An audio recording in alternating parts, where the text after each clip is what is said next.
Why is it that the people who seem the most intelligent, the most aware, the ones who question everything, often appear deeply troubled? And why is it that those who seem less intelligent, who don't think too much, live their lives with a kind of simplicity and peace? This paradox has existed for centuries. We look around and notice that those who have sharp minds, who see through the illusions of society, rarely feel satisfied. They wrestle with anxiety, loneliness, even despair. Meanwhile, the person who doesn't think too much about life, who follows tradition, who accepts things as they are, often sleeps better at night. But why is that? Jiddu Krishnamurti would ask us to look deeply at what intelligence actually is. Most of us think intelligence means accumulating knowledge, solving problems, being clever with words, being quick to analyze. But is that true intelligence? Or is it just another form of conditioning? A person who reads countless books and collects endless ideas may be sharp, but that doesn't mean they are free. Their mind is busy, restless, always chasing answers. And in that restless search, there is no peace. Think about it. When you see the world as it is, with all its corruption, its cruelty, its endless pursuit of power, you cannot be at ease. A sensitive, intelligent person sees the suffering everywhere, in politics, in relationships, in themselves. They don't just accept things blindly, and because they see it all, they feel it all. This awareness becomes heavy. It is almost like carrying the weight of the world inside your chest.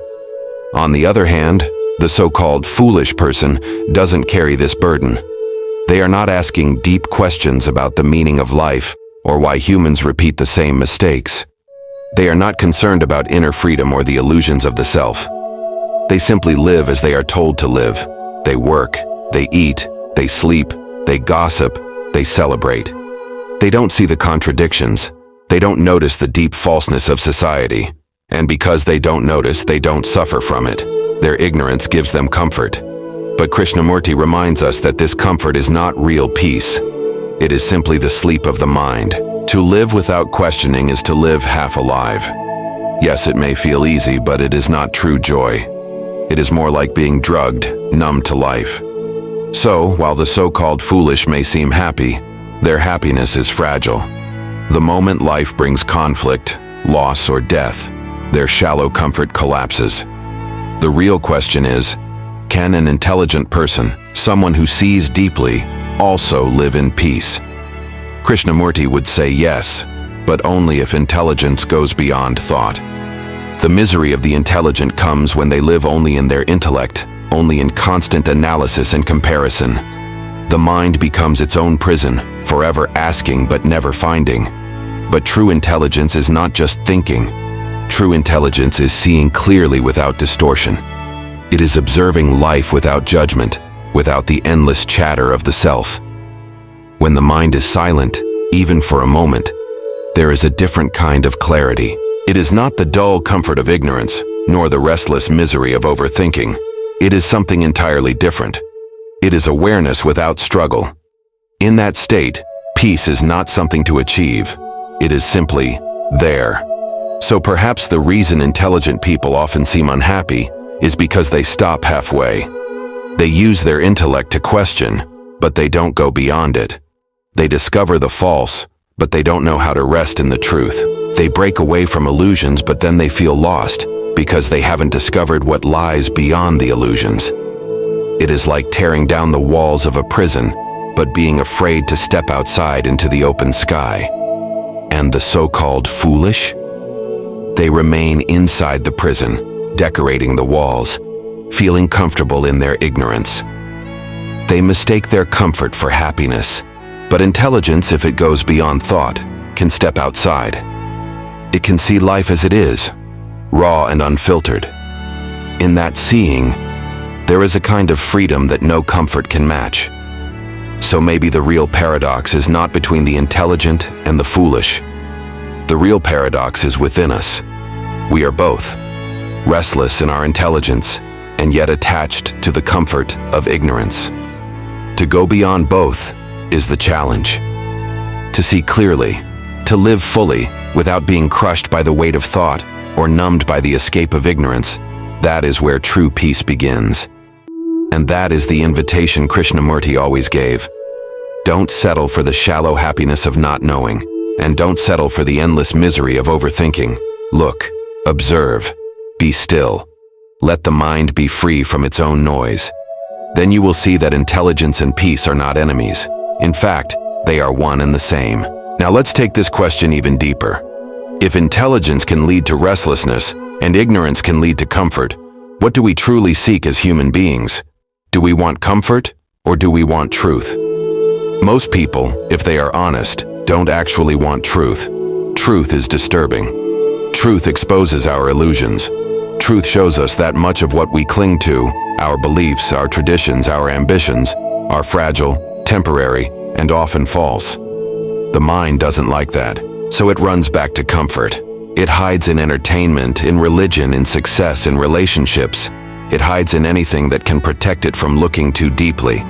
But an intelligent person cannot escape so easily. Their very nature forces them to ask, is there more to life than this endless cycle of work, pleasure, pain, and death?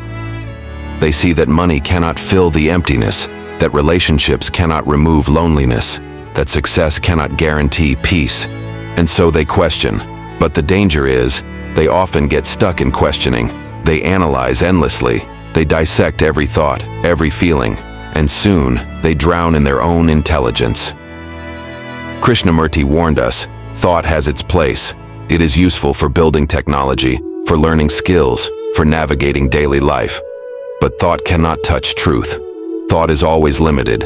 It is based on memory, on experience, on the past, and the past can never capture the living reality of this moment.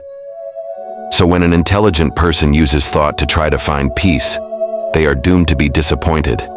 It is like using a candle to try to light the sun. It doesn't work. So what does it mean to live intelligently without being trapped by thought?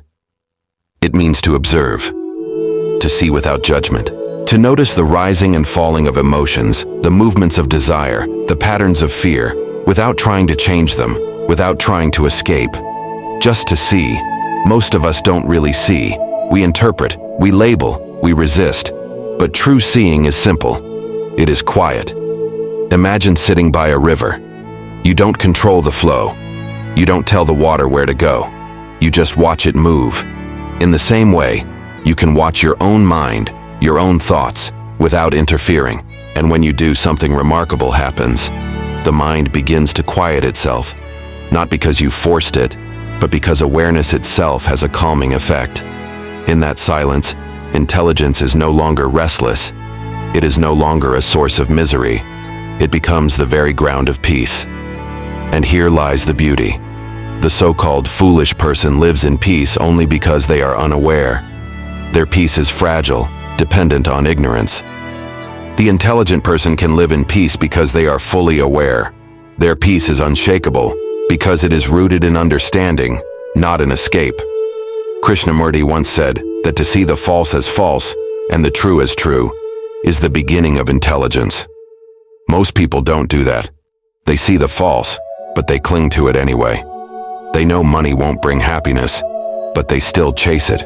They know pleasure is temporary, but they still depend on it. This is where misery is born. But when you actually see the false as false, without resistance, without excuses, it drops away naturally. And when it drops, there is space for something real. So the intelligent person who suffers has not gone far enough.